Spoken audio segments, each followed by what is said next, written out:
So go a little something like this. That's AVIOT. Hey, what's going on, everyone? This is your gracious co-host, Jay Stokes, joined by my other gracious co-host, Jay Random. This is AVIOT, the official podcast of Chemistry Productions. That's spelled K3MISTRY Productions, a media education company. AVIOT is an acronym that stands for Atypical Voices in Our Time. Yes. I was a little off on that one. What's going on, Jay? I see you laughing.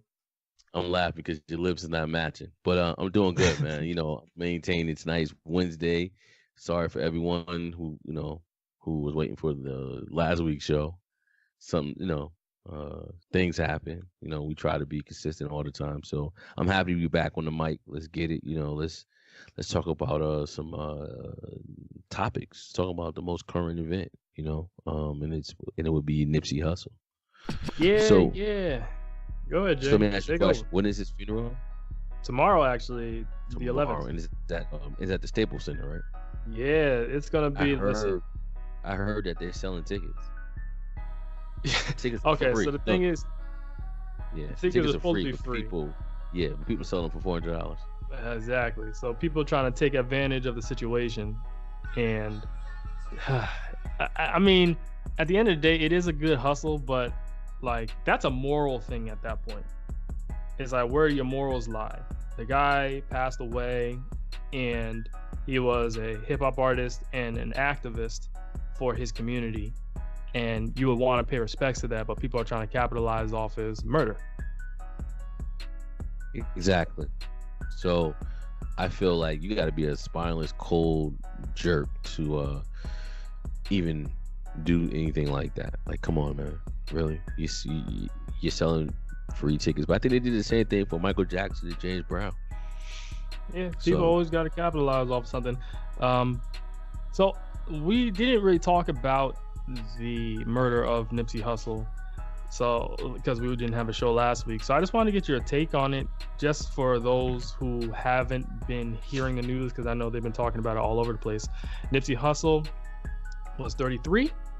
He shares a child with Lauren London, who is an actress who a lot of people know from the movie ATL as the character Nunu, and he was an activist in his community of South Central Los Angeles. He really tried to build up his community. He owned businesses. He tried to get Black kids and other kids of color to be intelligent. He tried to get them in science STEM programs. He tried to build affordable housing. Like, he really tried to buy up his neighborhood and do the right thing and help his hood out. But what happened was somebody that he knew that was affiliated with a gang that he's affiliated with called the Rolling 60s Crips gang. The guy and him had an altercation. He came by Nipsey Hussle's store and shot him, and Nipsey Hussle succumbed to his wounds. So I just wanted to know what's your take on the situation, Jay Random, because we never really talked about it in depth.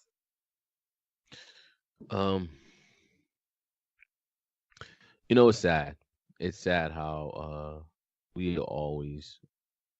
as our people are always the ones that take down the important ones. I think about not to compare him to Malcolm X at all, but it was Black people who killed Malcolm X. Mm-hmm. It's just sad, when you think about what he could have become, because I always tell my son, it's not how you start the race, it's how you finish. So with him, I'm glad no one's bringing up his past, because his past isn't who he was when he passed away. Because the media is good to actually bring up your past for no apparent reason. It could be so random, and it's talking about, hey, back when you were 20, you got caught selling drugs. Like, yo, but I'm a pastor now. Like, what are you talking about? Like, Mm-hmm. So I'm glad no one, or even if the media actually tried, I haven't heard any slander of his name, because it's not, like I always said, it's not how you start the race, it's how you finish. And in this particular case, it's not who he was, it's who he is now, who he was now. So it was shocking cause my son told me. My son is always on his phone. He's 16, so he was like, "Hey, Dad." He was like, "Oh shoot!" So I'm like, "What's up?"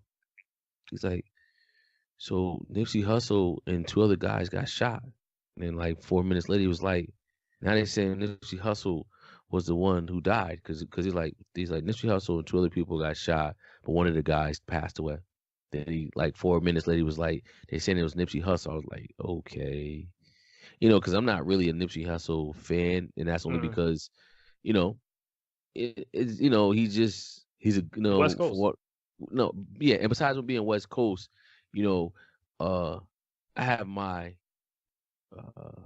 artists that I like, uh Kendrick and Cole. So that's what I mean by, I wasn't a fan, So, and His even though he style was wasn't saying his what style, you yeah, his cared style, for, yeah. yeah, exactly. Now, for the songs I heard, which was his new album, Redemption, I think, was it Redemption? Victory Lap. Victory Lap.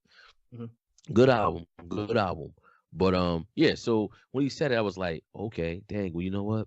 Even though I wasn't a fan, I was like, yo, I pray for whoever got murdered. I feel sorry. Then when I found out it was him, I was like, whoa, that's tough, man. Regardless of who it was, it could have been his bodyguard that got murdered. But when it was him, it was more surreal. Like, oh shoot, isn't that Lauren London, baby father? Like, whoa, And I totally forgot he had another daughter. I'm sure he had another kid from a previous relationship. So now I'm like, oh man, stop playing. Like, yo, really? And did you Because hear at the the time, rumor? Did you hear the rumor that Lauren London might be 8 weeks pregnant with another one of his kids? no, I didn't hear that. Oh Yeah. gosh, Mm. Whew. Ugh. Wow, tough. So it was shocking only because I just don't like, you know, when I hear black on black crime.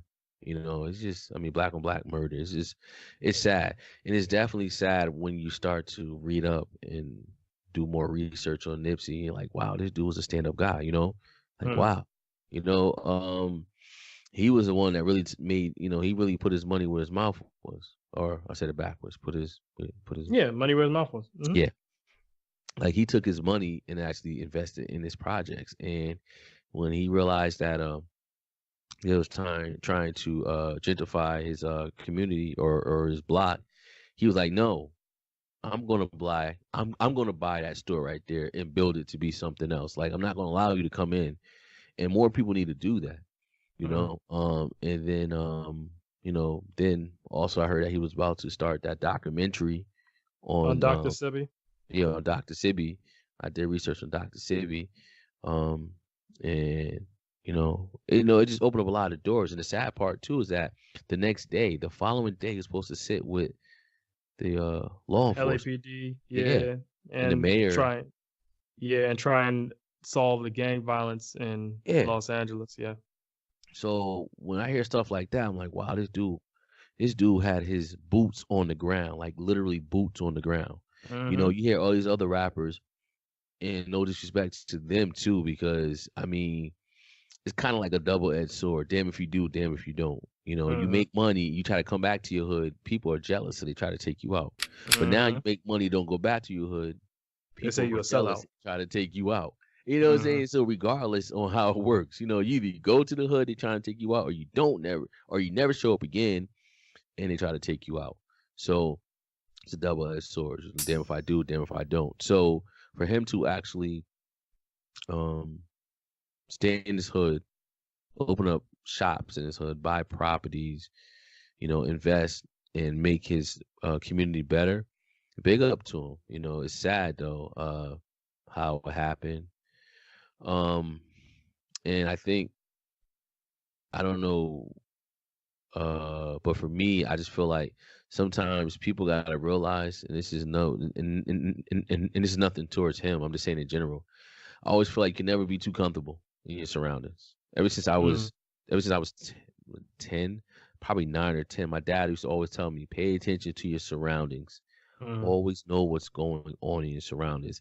And it's funny because when he told me that when I was 9, to this day I'm 40, I always pay attention when I go into certain places. I look for the exit doors. I pay attention to the surroundings. I pay attention to the crowd. It's rare you're gonna sneak up on me with some stuff. I don't know what's going on because I'm always looking at everyone. Everyone is not a suspect, but everyone is suspicious to me because I pay attention to my surroundings. So I just wish that um You know, if it was ever a do-over, I just wish that the altercation between him and what's the guy name? Eric Holder. Eric Funny Holder enough. never happened. Eric Holder never happened because or if it played out the way it did, I wish he would have actually uh you know took the argument more serious than what he did. You know, because a lot of people nowadays, I think about Above the Rim. I don't know if you ever saw that movie with Tupac. Nah, So never Above saw it. the Rim, it was a character, Marlon Wayans. He Mhm. was a character in there, but he was a flunky. He was a straight flunky. So I think about Eric Holder as being a flunky. You know, someone that everybody bothered. No, everybody just basically paid him no mind. So in the movie, fast forward, him and Tupac character get into it, and they're like, yeah, whatever, like whatever, Spunky, whatever. No, get out of here. You know, and he mushes him and push him out the way. And Marlon Wayne's character comes back. He goes into the dressing room, get a gun, come back, like, what now? Pop, pop, pop, pop. So that's similar to what happened. You know, Mhm. you know, if the stories are true, you know, they dapped each other, and then uh, Nipsey asked him a question, was like, "Yo, I heard you a rat," blah blah blah blah. You know, and once again, you know, the word rat in the hood, especially Yeah, it's not a good. gang life, you can't call them, you can't call anybody a rat and think that's Nah, going and think that's going to fly. You know, right. regardless if he is or not. The thing they're going to try to say, even if they are or not a rat, they're going to try to prove that they're not. And you know, that's just as bad as probably smacking their mother in the face. You know, Mhm, mhm, so mhm. um, and I just think, you know, uh, the altercation, once words were said, I just think, you know, he was just too comfortable. And I'm not faulting him for being comfortable because you're in your own surroundings, but still, Yeah, I because you don't expect someone to shoot you in broad daylight without a mask on. but Come don't on. forget the gang members. Gang members don't care. You know how many drive-bys they do? They don't Yeah, care. but don't they wear a mask? No, they don't wear no mask. Either that or they get away. I mean, the dude was on foot and then he hopped into a car and Yeah, got away. which But I'm like, means which means he did not know that it was cameras everywhere. Believe yeah, me, that's he foolish. really no. I agree, but you know, just think about it. When you're mad and feel disrespected, you're not even thinking about what's what. You feel me? Mm. I mean, I'm not saying I can relate to him, Eric Holder, by all means, but I just know the word rat in the hood is not a good thing. You know, even if you are a rat, you're gonna deny it to the end. So I'm Yeah, sad. and here's the I'm thing. sad because Nipsey wasn't finished. I believe he wasn't Right. finished. And it's sad because he wasn't finished, it's like who's going to pick up the mantle? And at the end of the day, why should someone even have to pick up the mantle? Why can't he finish what he started? And it's sad that he can't. So that's how I feel. You know, to be honest with you, I you know, I just feel like, wow, you know, I don't know too much of him, but from what I know, he seemed like a really cool guy. Cool guy as far as, you know, trying to give back to the community. But you know, everyone has a past. But I'm just glad that his past didn't come up. And I'm glad that we're focusing more on how he finished the race, because he finished the race, and Well, you know, and he finished it very well. well, one person, and I won't say his name because I don't want to give him any shine, but he actually was trying to accuse Nipsey of homophobia and misogyny in his life, and he wrote an opinion piece, and it sparked a backlash. People were very upset by this. It was a black gay individual, and he felt that Nipsey Hussle was homophobic and misogynistic in his lifetime. What does that have to do Especially, with Eric Holder killing him?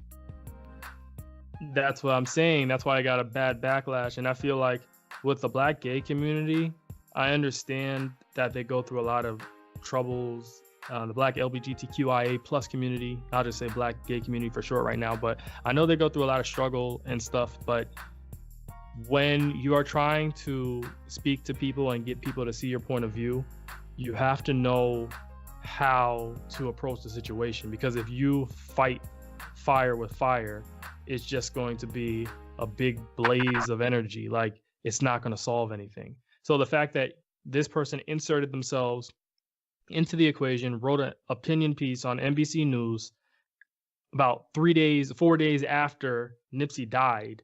First off, the timing is bad because Nipsey's not even in the ground yet. And secondly, you're bringing up his quote unquote homophobic and misogynistic behaviors in his lifetime. And he hadn't even done his thorough research, because so a lot of people are saying Nipsey Hussle was homophobic just based off of one Instagram post that Nipsey had made. What he said? The Instagram post, I'll pull it up right now. The Instagram post was, it had a picture of a bunch of black males dressed in nice attire, nice suits, right? And so he had a caption under it that said, "Demonstration speaks louder than conversation. They gon' feed us every image of our men and boys, but not this one. No hyper-violent, no homosexual, no abandoners, just strong black men and young men. Respect to my big homie, Big U, for leading with love and intelligence. God is with us. Who can be against us?" So people honed in, especially the black community, black gay community, they honed in on the no homosexual comment. So Nipsey tried to explain this and flesh it out further in interviews, and he said in retrospect, pretty much he could have explained it better. But what he was trying to get across, and Random, I want to know if you see this. What he's trying to get across is that a lot of times in media, you see representations of black men as one of the following: either effeminate or gay, hyper-violent and thuggish, or abandoning their family, or in an interracial relationship. You hardly ever see a straight or a heterosexual black male that is well-to-do in media. What do you think about that? What do I think about? We never hardly like. We hardly ever see. So what he was trying to say was, we hardly ever see a heterosexual black male who's well-to-do that's not effeminate and that takes care of business and pretty much is in a black relationship or whatever. That's kind of weird, because I'm trying to think. Does he see the opposite? You look at Tyler Perry, right? You look at Tyler Perry and the Medea shows, right? Then you can look at Power. You could look at Empire, right? Those Power. are the hyper. Wait. What happened to Power? Who's wearing a dress in Power? No, Power is more of the hyper-violent, the violent thug black males. I mean, the show's all about crime, correct? Yeah, it's true. So that's that. And then the opposite end of the spectrum would be like the Tyler Perry situation, where he's wearing a dress. Or you have the effeminate black guy who, it's like, even if he's cool, he has like feminine qualities, or he's gay, right? Mm-hmm. So, or they're in abandoners. Like the show that comes to mind for me is like How to Get Away with Murder, right? Okay. How to Get Away with Murder. There are 2 black men, well, 3 as of now. Well, 2 biracial, but still black. 1 drop rule. And then you have the character Nate. He's a strong black dude, but he was cheating on his wife, right? So you can put that in the abandoner category. Then you have Wes, but Wes was killed off, right? So and then you had the new kid. I forgot the guy's name, but the new kid, and he has daddy issues. So it's like So here would be the example of like a black male that you don't really see often in media today, like an Uncle Phil from Fresh Prince, or even Heathcliff Huxtable from The Cosby Show. Do you see men like that nowadays in TV shows, like black males like that? I could be wrong. I'm just asking a question. You know, the sad part is Blackish. Would Blackish represent a strong black male? His dad is. Would you consider the Anthony Anderson character a strong black male? Oh yeah, yeah. Especially him and his dad. Mm-hmm. Okay, so that's one example. Okay. His dad makes 2, right, or 1? There's still 1. Well, his dad and the mom are divorced. Okay. That's one show. Who else? Who else? Let me see. I don't know. The sad part is how many black shows do we have? Right. Okay. And the So representation that there's usually something off. true. Yeah, because So power. I I mean, think not power. I think more of a empire. That's just all over the place. Empire got everybody under the sun right. going on. But I think that's the point. I'm not saying whether it's right or wrong. I'm just trying to understand where he was coming from with that post, and I'm trying to make sense of it, right? So I'm saying that's what he meant in terms of the media doesn't show this image of black men. But I understand why the black gay community would be mad when he says no homosexual, right? So he later, like I said, he later articulated that he could have maybe explained that better. So that's showing some remorse. But I don't think that post and that comment is enough to say he was homophobic. Exactly. Especially if he apologized. A homophobic person would not apologize. They do Well, he understand that, didn't right? really apologize. He expressed remorse, but he never said I'm sorry. So I wouldn't say there was an apology. But still, he didn't even have to do that. That's true. That's true. So and plus, like I have a problem with the word homophobic in general because to have a phobia is to be anxious about something or to severely hate or dislike something or be afraid of something. And I was reading an article, a paper actually, a scholarly paper, and it was saying a better word to use might be homopression, like you're What? oppressing homosexuals or people who are gay, because like you have religious people that might not agree with people who are gay, like how they live their lives, how they practice their sexuality, what they do in the bedroom. They might not agree with it, but that's based off morals and religion. And who's to say whose morals are right or wrong, right? That's So, true. but that doesn't necessarily mean they fear or they hate gay people. That just means that, oh, my Bible says that gay people are bad, so I don't deal with it. I don't hate them. I'm not going to discriminate against them, but I don't agree. So is that being homophobic? And that's the thing. Yeah, you got a point. I think I like that word, homo oppression, a Hmm. whole lot better than homophobic. Yeah, because you're right. When you think about phobia, it definitely doesn't apply to. It doesn't sound right when you put phobia or the definition of a phobia with the uncomfortable, the anti-gay or Yeah. homo type word. So yeah, you're right. I think they probably should change the word, but they never would because it's a word now, so they're not gonna change it. Right. I also believe with, and I just want to go back real quick. I do agree with you. Him saying what he said was definitely not worth them the article being the article actually coming out the way it did. I mean, the man said one thing. In that case, then shoot, when Kevin Hart died, he's in trouble. Yeah, yeah, definitely. Oh yeah, he's definitely in trouble. But then on the flip side, I say, and this goes for the oppressed, like black gays and even black women. Has anybody ever challenged these groups on what they do? Because it seems like they're never in the wrong for anything they do as well. Say that again? Has anybody ever challenged black gays and black like black No, feminists or black, no, you know? 'Cause it no. it always seems like they're never in the wrong. And this isn't a tit for tat thing where I'm trying to push back, but I'm just saying that people need to recognize that nobody's an angel. Everybody has their flaws. So he or she who is without sin cast the first stone.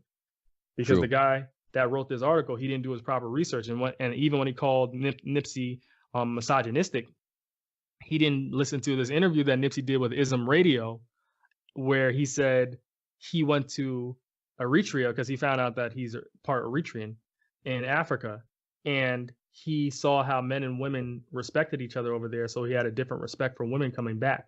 And he said he was a product of his environment, and he feels he grew as an individual. And he said that he reflects his good relationships with women and bad relationships with women, but he was remorseful about his past. So I'm like, Damn. I mean, how many times does it sound like the man is waking up? I yeah, mean, This guy did not do his research. He didn't do his research. Once someone says they're remorseful, or I should have changed the wording of everything, that doesn't sound like a person that's stuck in their ways. That sounds like a person that understands. Okay, listen, it's nothing worse than when a person like Nipsey came out and said, "I feel remorseful," or I could have used a better word. That sounds like a person that's trying to change, a person that understand that whatever they did in the past was in the past. They can't correct it, but this is how they feel now. It's like the person who's trying to change, who's adapting to my way of thinking has changed. Shoot, a lot of people do that. Right. And I actually wrote a response article to this guy that about his hit piece on Nipsey Hussle, and I posted it on Medium. So if you go to Medium and you type J. Stokes, you'll see me with my hair laid, and then you can see the article there. And I was just saying, for this guy who wrote this piece, it's funny because he actually later apologized for writing the piece on Twitter, but he said he couldn't retract the piece from NBC News. I'm like, okay, so you apologize, but the damage is already done.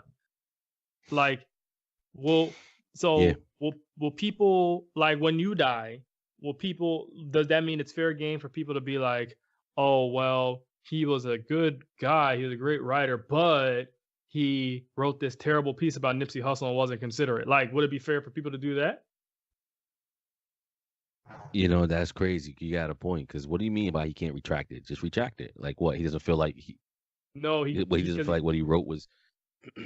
No, he wrote it on NBCnews.com, and it's an opinion piece, so they can't retract the article. That's what he says. Okay. Yeah. No, you're right. So when he dies, I guess they could just write whatever the hell they want to write. It's okay. Yeah. They'd be like, he was flying off the handle. And I ended the piece by saying that if you're a member of the Black gay community and you really have a problem, you can't act on emotion, because then powerful words can fall on deaf ears. Yeah. If you want to know any more about this, please check out our Tumblr blog. Check out chemistryproductions.tumblr.com. That's K3MISTRY productions.tumblr, TUMBLR.com. And the article is on there for people to read. And we will see you next week. Or peace out, everyone. Thank you for listening. Yo, I love doing this. You'll hear us next week. Oh, wait. I'll be traveling, so definitely we can definitely do it. I have to find a place with better connection, but yeah, we can do it. Thank God. I'm gonna be traveling next week, so yeah, but I'll make sure. 8 o'clock. Yo, we on the pop next week, because you already know you and I will be talking anyway. Yeah, I'm gonna be in Cincinnati. Yeah, I'm gonna be in Cincinnati, Ohio, and Pittsburgh. Okay. So I'll be in Pittsburgh on Wednesday. So cool. All right, listen, everyone listening, thank you for listening to the show. Like Jay Stokes said, please please read our Tumblr page on an article that Jay Stokes wrote. And we'll see everybody next week, Wednesday. So go a little something like this. That's AVIOT.